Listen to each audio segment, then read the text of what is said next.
Christian, I want to read you a quote that you recently said.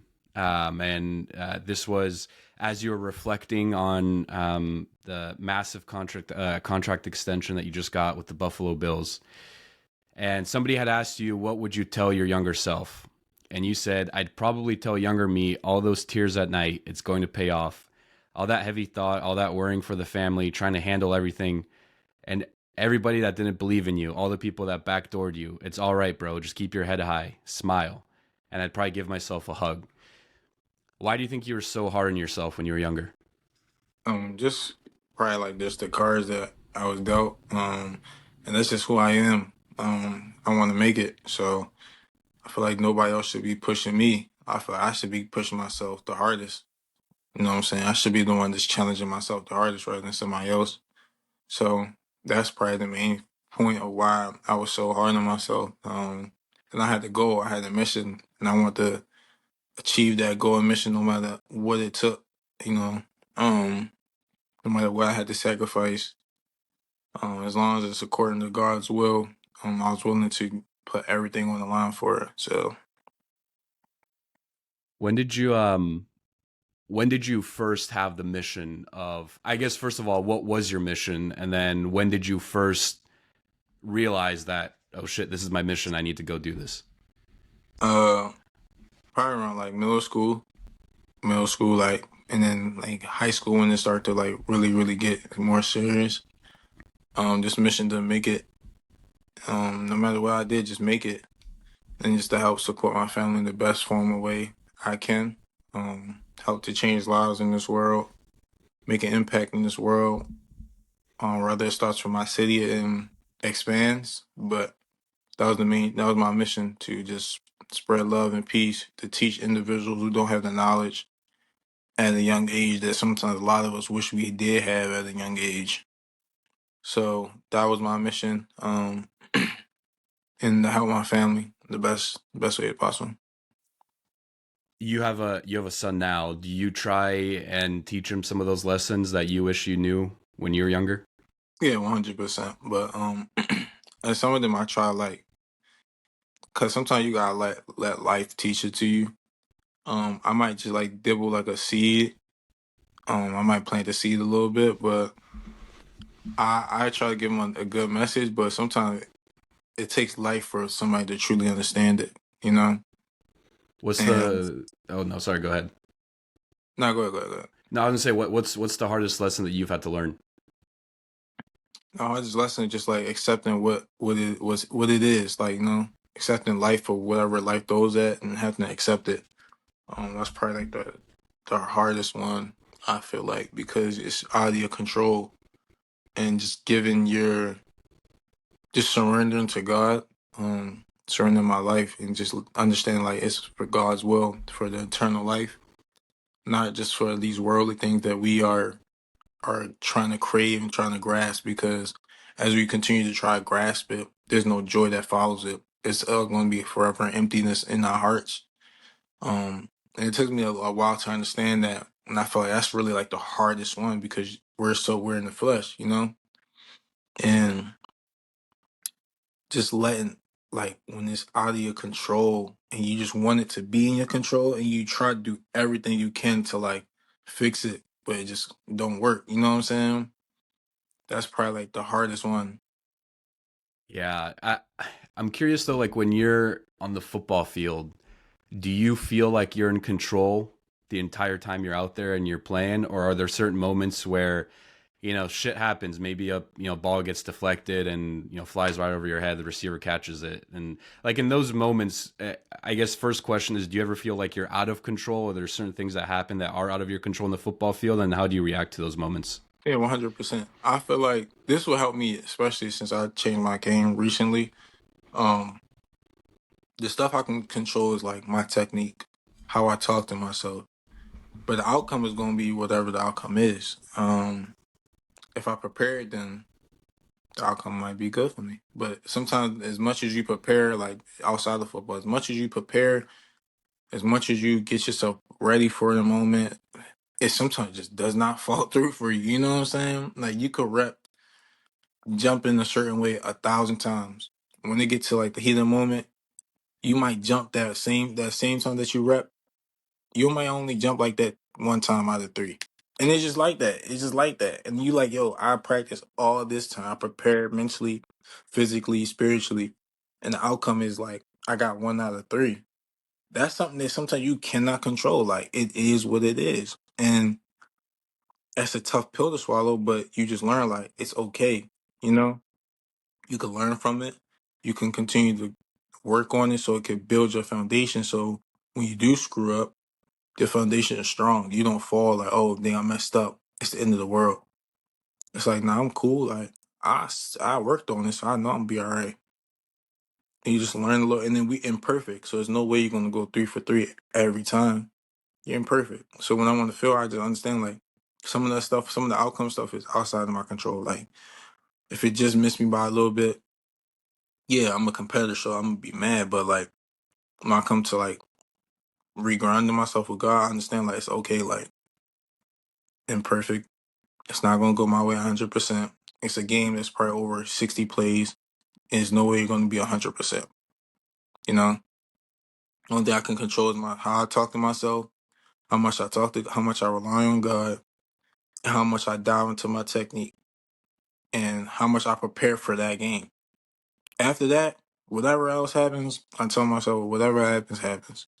But Lord, just protect me and guide me, and grant me grace and mercy, and please let what I prepared come to fruition. And after that, it's really out of my control. Yeah, Like, you know that's all what you I'm can saying? do. Yeah, because they might not throw you away. They might throw you away 100 times. They might not throw you. That's something you cannot control. You know what I'm saying? It's super interesting because I had Quentin Lake on the podcast, safety for the Rams. And I was like giving him shit because I'm a 49ers fan. And I asked him, I was like, how, like when you're preparing for the Niners or any team and you're watching film, like, why are you watching? Like, what's the intent of watching film? And he was like, so that when I'm on the field and I see certain formations or I see, I can just rely on instinct and go attack because I know, all right, in second and medium situations, they like to throw the dig to Brandon Ayuk or they like to, do this, or like Purdy has a tendency to throw, inside the sticks on third and long. So he was like, I do all that film work so I can prepare so that once I'm on the field, it's all instinct. It's all just, it's almost subconscious. But he was saying like one of the most frustrating parts is when you do all that preparation and then they don't throw your way, or they do throw your way, and like what you were just saying, you miss it by just a little bit. And it's like, damn, like I knew it was coming. Like I was there and I just missed it. So he was like one of the things that he's been working on is like getting over those moments. And that's why I asked you, like, how do you handle those moments? Like when on 2nd and 5, that dig route to Ayuk or that slant to Ayuk is coming and you anticipate it and you're there, but you just miss it by a hair. I have to imagine it's frustrating and to your point, you kind of just have to go back on kind of your foundation. Yeah. Yeah, 100%. Your foundation gotta be sturdy. Um, that's why sometimes we take all those losses so we continue to learn and to get a good understanding of the concept or whatever you need to learn. And then that's how your foundation gets stronger. You don't get your it don't get stronger by you winning, sadly. It only gets stronger by you losing because that's when you truly understand something new that you might have not understood. And it kind of, you put a patch in the hole, you know what I'm saying? So that's how I get stronger.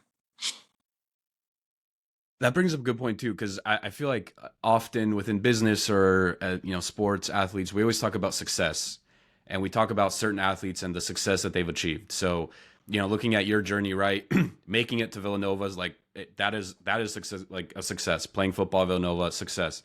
Getting drafted, huge success, right? Like making it to the NFL, success. Getting your contract that you just did, success. Being ranked the 6th best corner last year by PFF, success.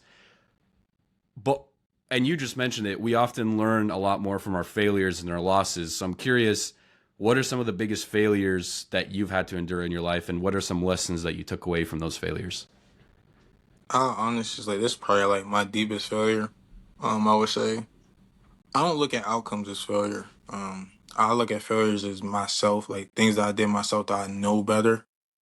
The outcome is the outcome. I never will look at anything like that as a failure because you can't control that. But failure, I would say for me, and this is probably like my toughest one, I would say at one point of my career, I kind of like turned my back on God a little bit because I was upset by the outcome of things that I prayed for. I felt like I deserved it. I didn't have no humility. Had too much pride, and I didn't intentionally turn my back, but like I had like periods of me just like not caring, you know. And in that time, I felt like I failed because I couldn't hear God no more. You know what I'm saying? I didn't feel no joy in my heart no more. I just felt like I just didn't care no more of anything. And I feel like that's a failure to me because I know better. You know what I'm saying? Um, I know what all God has done for me and will do for me. It was just that moment. It just hit me so hard. Like I don't know why it affected me that bad, but it did. And I didn't like be like, yeah, I don't believe in God no more. I just like just stopped doing what I normally do. I stopped praying. I stopped talking. You know, like it's just like your son just not talking to you no more. That I know that's how God probably felt like the son that you love, the son that you do everything for, you provide for. It and I hate to say it, like kind of sounds spoiled, but like it didn't go your son's way, so your son kind of gave you the cold shoulder a little bit. He just didn't care no more about anything. He wasn't being reckless. He just didn't care, and he just stopped talking, stopped listening, and that's what I did. So I would say that would be my biggest failure. And I don't think I say it's a failure because I would never do that again. Not because of what happened, but it's just like I just know like that's not okay. You know.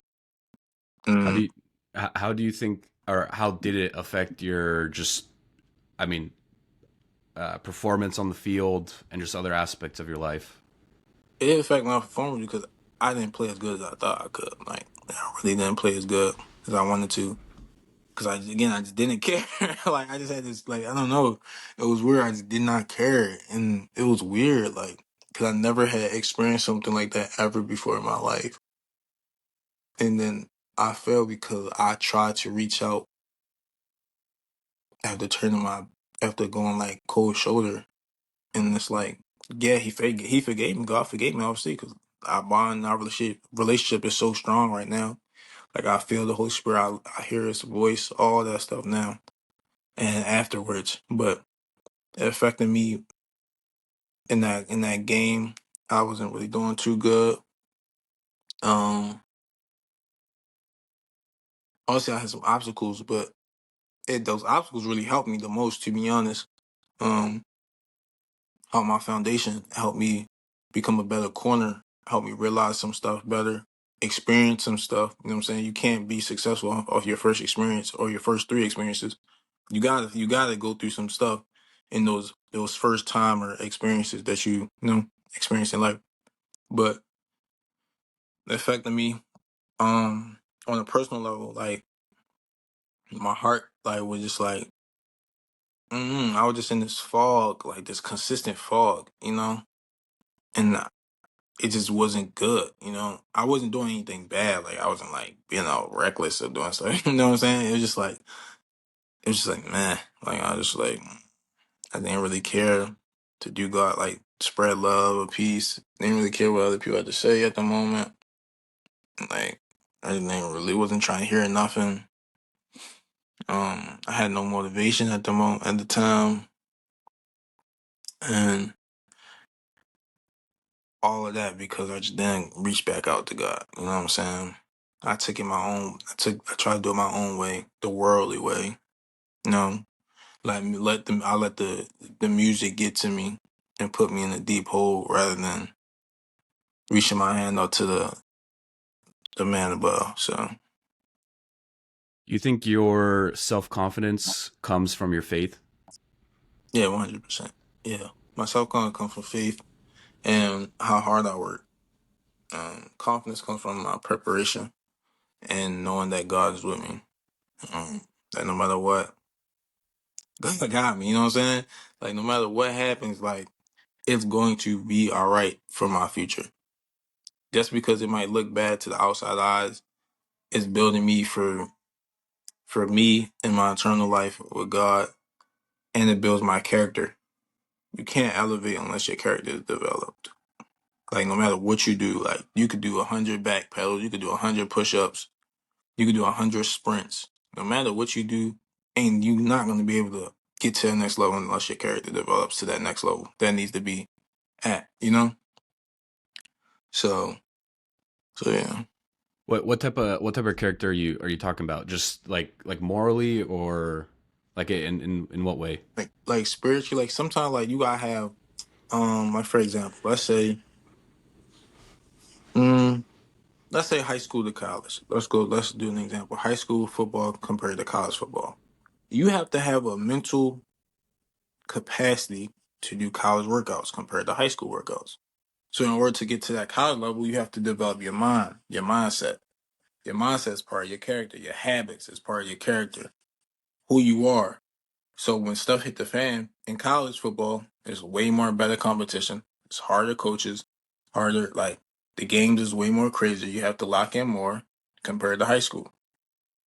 So your character has to develop to that level, or you won't be able to. You can't progress in that level. You can't get there because you're not mentally there. You're not mentally ready to go through all the workouts. You're not mentally ready to handle all those obstacles. You don't have your heart isn't strong enough to endure all that pain and suffering and sacrifice that you need to make in that next level to be the best against a million other people that's the best, you know.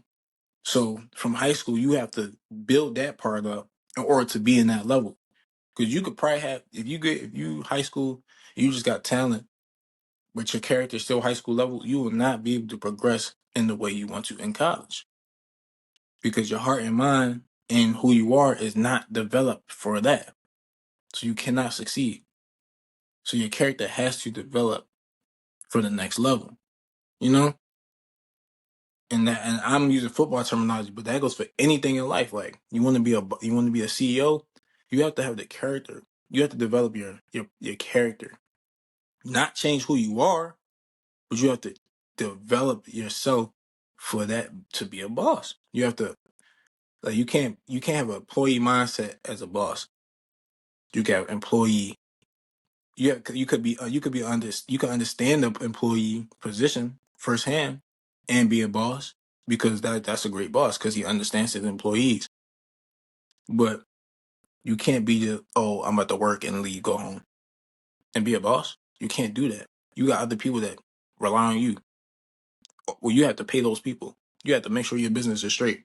Now you have to do other stuff to expand your business. Now you have to have the mental capacity for all that stuff. Now you have to have the heart to make sure that continues to work. And you have to have the physical ability to withstand all those nights and all those days of traveling and sleepless nights that you didn't have to worry about when you was an employee. So you have to develop that character to get to that next level. And that's what I was saying. Like that type of character, like those little points that's needed for the next level, not who you are, just those little points that develop you for that position. That's a great point. And I heard someone make this analogy. It's like almost like if you view life as a video game, I think it can help you grasp some of the concepts that you just mentioned. So, in video games, in order to get to the next level, like you have to level up your character. Like, you have to either become faster, strong, whatever. Pick your favorite video game. Yeah. And like in many ways, like life is the same way. And to what you're just saying, specifically with football, right? If you want to make it in college, you need to level up. So either that means you need to work harder, you need to get better habits. Um, I'm curious though, because like even in college, right? Like you're playing with players that might not take football super seriously, but once you get to the NFL, I mean, that is an entirely different game from college too, because now everyone on the roster is trying to make the roster. They're serious about football. Like everybody my opinion, correct me if I'm wrong, I feel like everybody works hard in the NFL. Like everybody has some level of work ethic. Is that what you've seen? And then what's the level up from high school to college that you had to do? Yeah, so for the first part, yeah, because I think people work hard in the NFL because their life was on the line. Really. Like you have families to feed, you have yourself to pay for, bills to pay, and football is your source. So now it's a lot more on the line compared to college. College, you just have the drive because you want to make the league forever. Your why is. People in the league have their why plus uh, a necessity. So yeah, you have to work harder now. You know, so that's how I would see their drive. But for my what I had to develop from high school to college was just like my work ethic. Like I know I was always a hard worker, but my capacity of working that hard for longer time. And I had to have the mental capacity for like, all right, high school you play some team, you're gonna play a certain amount of games, they're gonna be all right. But college you're gonna go against a dog every game. Now how you mentally gonna handle that? Yeah, it was high school there was a dog too, but now you're gonna get some D1 fellas. Now how you gonna deal with that? Yeah, you still got that dog in you, but you have that mental capacity with God to say it's gonna be all right. Or line it back up. Oh, the play didn't go my way. Because now it's more games, more plays, and more challenges. QB definitely gonna throw at you. He's not gonna care. So do you have that heart to be all right? I messed up. You don't turn into your shell. You still it's out of your shell. You still have the heart to be all right. Let's keep going. You know what I'm saying? So my biggest one was just in film. Like you have to watch a lot of film to develop. Like high school, I'm gonna be honest. I did not watch that much film in high school. I did not. I went out there, put my pads on, I played. The only film I watched was YouTube of other people so I could steal their moves. That was really it. Like that was really it. But other than that, like I had to develop my film study.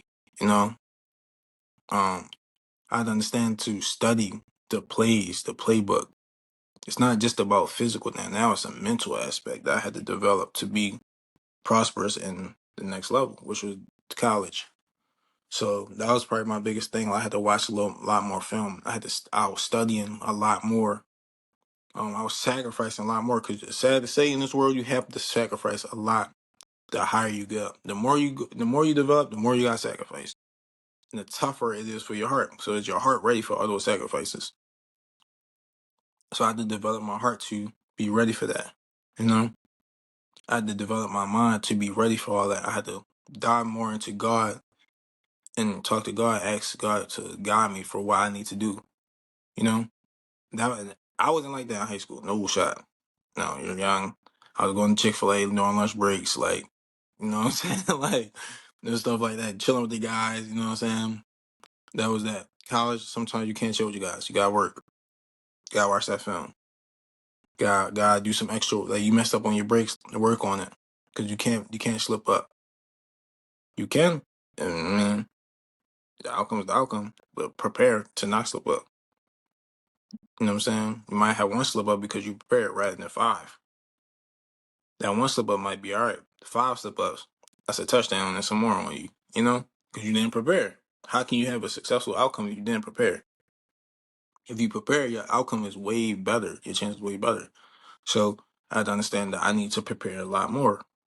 That was like the biggest development, like more. And sometimes not physical more, it's mental more, internally more.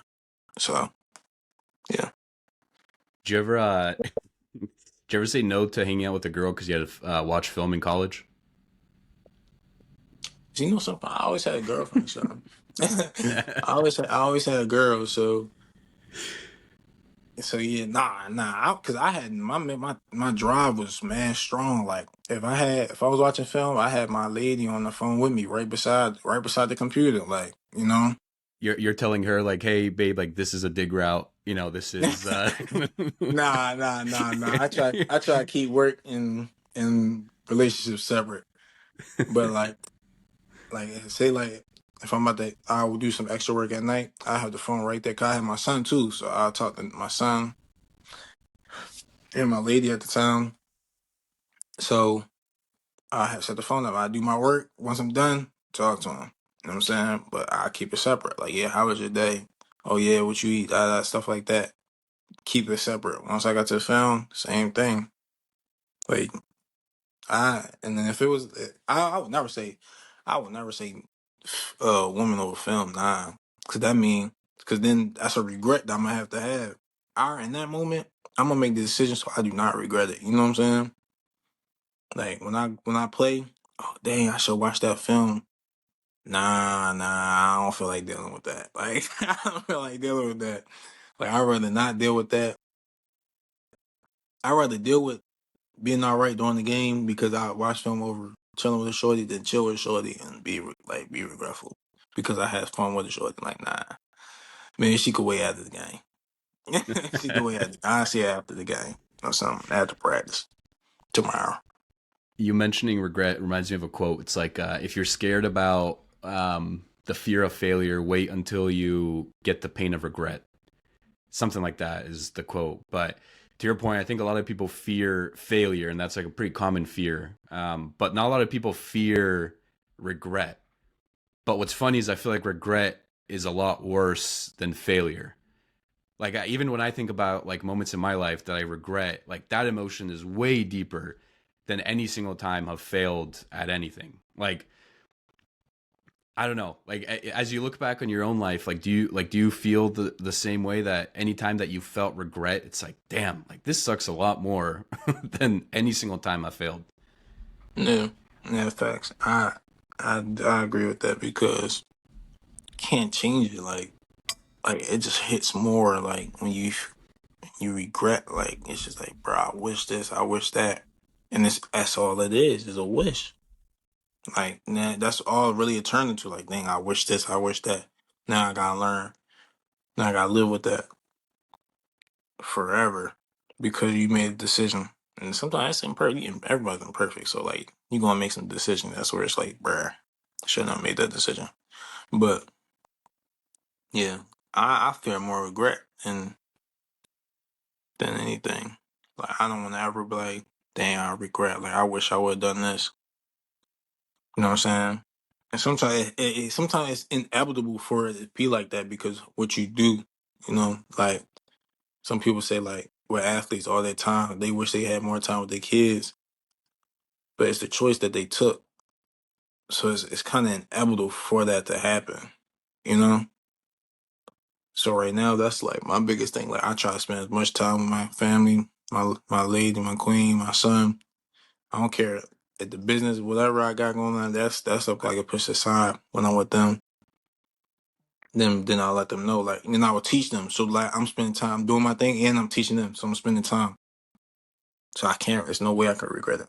And if I do, whatever. But when I live in the future, like all right, I taught my son this while I was working. I didn't like just push him off. Like oh, daddy's doing this. Give me a second now. Daddy's doing this. Look, let me teach you. Let me show you. So now in the future, if it retains with him, he got it. It's in his foundation. You know what I'm saying? Oh yeah, my daddy taught me this. I remember that. I can't remember too much, but I remember that. Boom. He already ahead of the game. He got something in him already. You know? So We talked about the your transition from high school to college. I'm curious, you come into the league 2022 NFL draft, 6th round pick. Your first game in the NFL is against the defending Super Bowl champion Los Angeles Rams, and you're gearing up to play against Stafford, Cup, whole squad. What are you thinking as you get ready for your first game in the NFL? you got a strap. That's all I thought about. Got a strap. I really ain't care about all the names and what they did. Everybody different. Every day, the next day, you're a different person. Whether you progress or degress, whatever. So I didn't really care. Honestly, I got strapped. Make a play. So you didn't think about Stafford. You didn't think about like you weren't intimidated at all. You just came in there and you're like, I'm gonna just ball out. Nah, cause they men at the end of the day too. Like they not perfect. You know what I'm saying? They not perfect at all. So it's like, what am I being intimidated for? Cause he got a good arm. Cause they good receivers. Everybody got kryptonite. You know what I'm saying? So that's how I thought. If you could go back in time and give rookie Christian some advice, what would it be? I would tell him like, bro,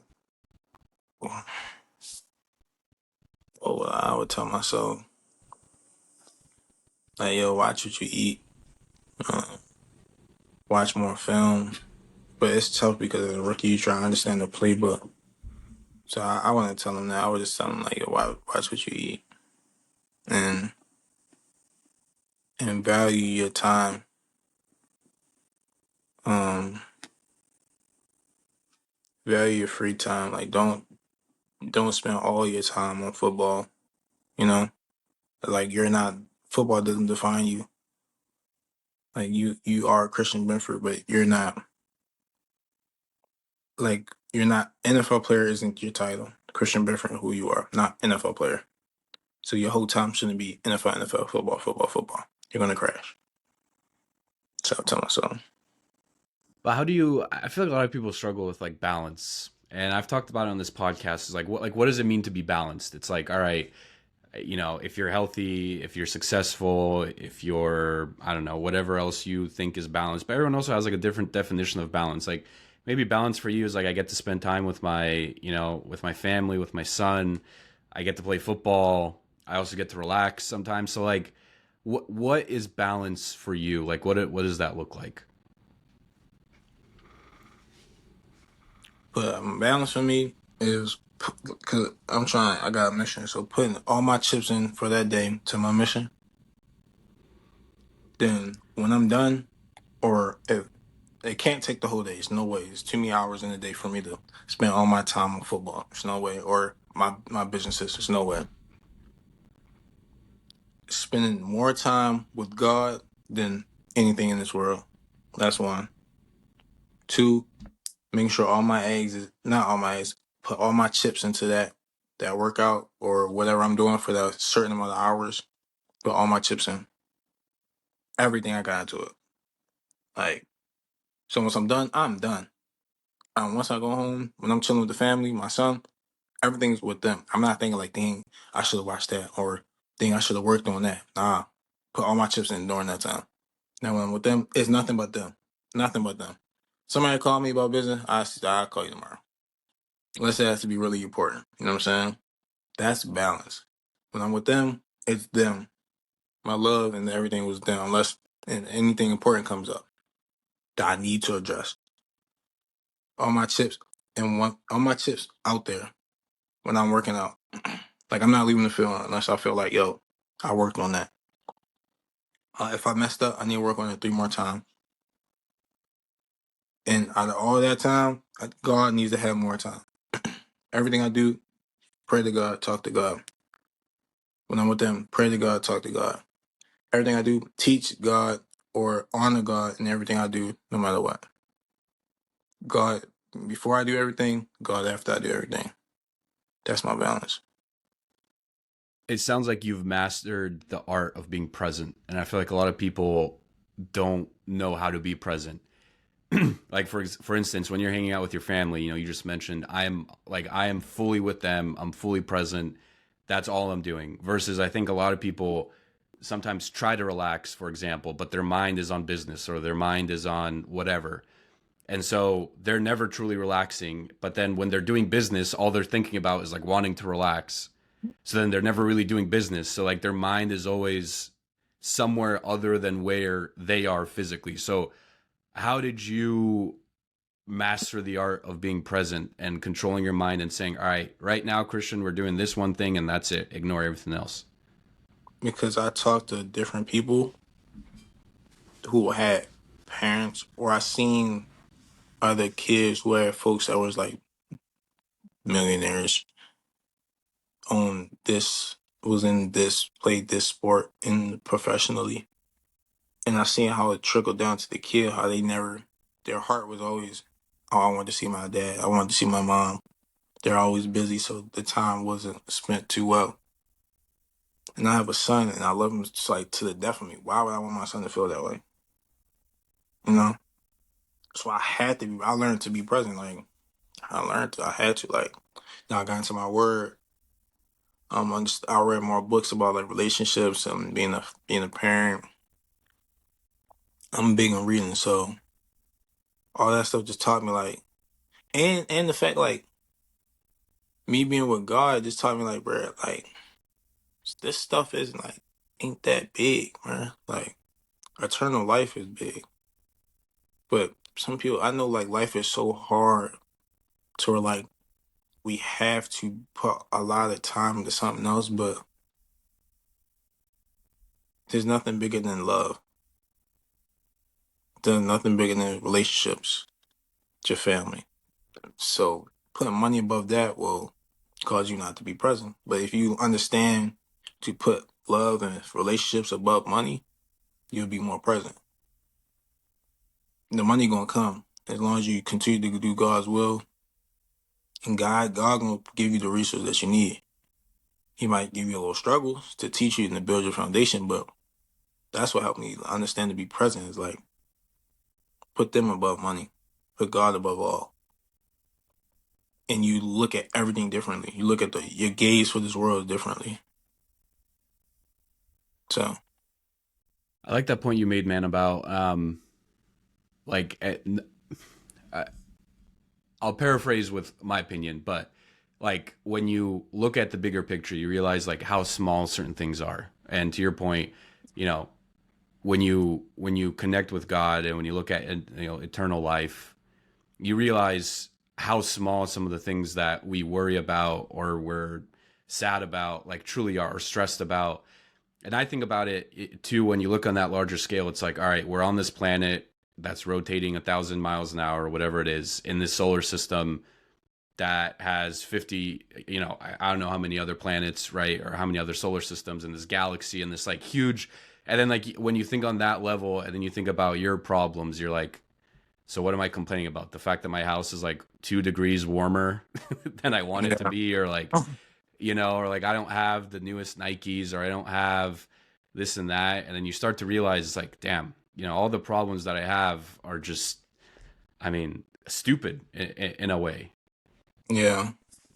So that's 100%. That's 100%. Christian, I want to, I have one more question for you. Then I want to do some NFL talk here. Just looking back on your childhood, growing up, grew up in Baltimore. Just what lessons do you take from that environment, from that childhood, that are still with you today? That you can make it. Everyone don't seem like how you might present them to be. Get to know everybody, and you've seen the worst. So like, what else could you see? You know what I'm saying some of that stuff that you experience with your heart, what's worse than that sometimes. So that's probably why the biggest thing. Like, just because sometimes people stereotype or football they this big, they this you heard this, day you heard that. Do you meet them? They not none of that. So I learned. Do you think that your success would have looked differently if you had grown up anywhere else? I couldn't even answer that. I don't know In because who knows who I would be. Your environment does play a big impact on who you are. So I have no clue. Yeah, it's like I think about it sometimes too. It's like all the events that had to lead up to you eventually finding the success that you have. And some people call it luck. Other people, would say God played a role or God put me in certain situations. But it's like so many things had to go right for you to end up where you are today.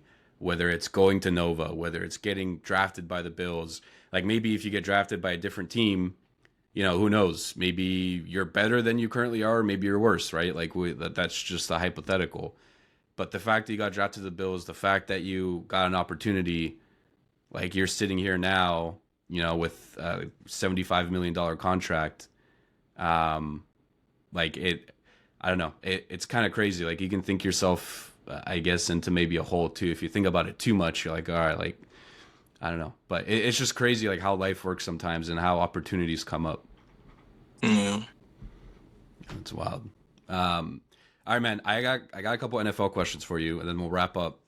Um, And these are, I mean, I'm just the fan in me asking, but when you're playing against Baltimore, you guys beat them this past year in the playoffs. And listen, I'm not asking you to give away Buffalo's secrets here, but when you're game planning for Lamar, just talk to how difficult of a player he is to game plan for from a defensive perspective. It is pretty difficult because he a dual threat. He does bring a lot to the table, a lot to the game. So preparing for someone like that brings like an eyebrow raise, eye opener, stuff that you need to make sure you see to knock down. And how does game planning for him differ than like Mahomes? I mean, because they're two different players, like everybody got things that could they're kryptonite, you know what I'm saying? Everything, nobody's perfect. Everybody got different consistencies, tendencies, things that make them like think twice. So you have to figure those things out and then work on that. Have you figured out what Mahomes' tendencies are? Yeah, but we gotta figure out the one for the playoffs. So I mean, I, I it has to be frustrating though losing against them. Like most hated team has to be the Chiefs. yeah, yeah, I mean, yeah. It's crazy, man. We gotta find a way to win. yeah. Listen, I hate them too, man. They beat the Niners twice in the Super Bowl. It took away two Super Bowls from us. So, um, I'm right there with you, man. How does your like as a corner? How does your preparation change based on opponent and based on like the wide receivers that you're going up against that week? No, similar thing. Just like Lamar versus Mahomes, like everybody got different tendencies, consistencies, things that make them second guess what they doing, make them think twice. So finding that and find out who they are, because everybody got their own personality, who they are, what they like to do. So each week is gonna be different because you just find out who that person is. Toughest receiver you've had to face? Um, I ain't gonna lie. I would say honestly, every KJ Hamler, he be giving me that work. So I want to say him to be honest. What's like in your opinion, who's like an underrated receiver? It might be KJ to be honest. But KJ, yeah, um, I would say our guy Shavers. He's really underrated. He's really good. Um, I'm just talking about people that like that don't get no name, like no buzz. But yeah, I would say KJ and Shavers. The boys can ball. last NFL question for you, man. I have to ask because I'm a big Josh Allen guy. What is Josh like as a leader? And just being around him, like what kind of vibe does he bring? He brings like he's a good guy. He brings a lot of laughter. Him and I ain't gonna lie, him and Ty are kind of similar. Like always playing around, bringing laughter, bringing joy. So that's the type of guy he is. Just positive mindset. Yeah. Um, last thing here, Christian. I do want to ask about some of the work that you do in the community, and I know how important it is to you. So, you hosted recently a football camp back here at your mater in Maryland, Randallstown High School. Just how important is it for you to like give back to the community, interact with those kids, and teach them about football? It's really impactful because it's all about resources in this world, connections. That's all I want to have on camp. Have the kids learn something. 'Cause, you might play one position when you're younger. As you get older, you play a different one. So having them learn those type of positions and have that type of foundation in them. Um, then like having the coaches connect with other coaches. You know what I'm saying? So I had different coaches from all over, trainers, so parents can have learn different trainers if they want their kids to play whatever whomever position. They got coach for that. They got some type of contact for that. Just through my camp, and everybody's connected somehow, some way. So there's resources. Nobody has to be like, oh dang, I don't know. I wish I would have knew. It was there for you. You know what I'm saying? It's really impactful. Um, and like for my foundation, 47 Hearts, like my book, all that stuff is for the community because everybody needs something, and why not let my platform help them? You know what I'm saying? Like my book proceeds, you could be on from my book Stylish for Safari, The Adventures Being You, be on my website christianbenford.com, and all those proceeds go to my foundation, 47 Hearts, and those proceeds go to foster cares, food distribution systems, homeless shelters, women's shelters that have single mom shelters. I mean, all that stuff, like individuals who really need it. Um, so all that stuff is for the community, and also my foundation. You can do a text to give at 535 and 53555 and text 47 Hearts to that number, and all those proceeds go to my foundation, and it's to help the community. Because like, why not? Why, like, I'm a man of God, and the proceeds that I got, my money, like, help my kid. So why not use the rest to help the community? Use it for God's honor God, you know? Yeah, we'll put all the links to the foundation, to the book. All those links will be in the description. I highly recommend you go check out all of that and definitely donate. I'll be donating after this, after we're done here. And you did mention, so you did write a book. You're an author and an NFL player. Just real quick, I mean, why write the book, and why, and what's the main takeaway that people should have after reading the book? Biggest takeaway is just to be you. I wanted to teach individuals to be you and other individuals to let those people be themselves without you having to give your end piece or judge. Um, and forbearance, which is one of the nine fruits of the spirit. Staying true to yourself after being severely tried and tested. That could be from this world or from God. No matter what other people say, you still staying true to yourself, staying true to who you are. Still giving love, still be giving peace, and I want that to be my biggest message from that book, to be you. And if anybody else is being different, why not let them be? Why not encourage them? Why not guide them? Why shoot them down? You know. So teach kids that, the new generation. I got a quote here from you, man, which I think is going to be a good way to end the pod. You said, "I always believed, be you. It's okay to be different. God made you the way you are for a reason. He gave you your attributes. Be different and stand 10 toes about it." Yeah. Not standing 10 toes by that quote. By the way, you still like Power Rangers or not? How you know that? I know you had a Power Rangers watch when you were growing up. Yeah, how you know that? Damn, I fought many people for that watch. Oh man, Christian, dude, I can't thank you enough for your time today. Excited to watch you dominate for the Bills. I don't think we play you guys this year, so that'll be good because then I don't have to root against you. But I'll definitely be rooting for you, man. I can't wait to see the Bills. And listen, man, the Bills deserve a Super Bowl. It's about time. It's about damn time. Yeah, They had their run in the '90s. You know, this Mahomes guy is kind of been a pain in the ass recently, but I believe you guys will get it done. Definitely rooting for you guys. So, appreciate um, it. yeah, all the best, man. Real quick, before you go, you were the sixth best corner last year. What do you have to do to get to number one this year?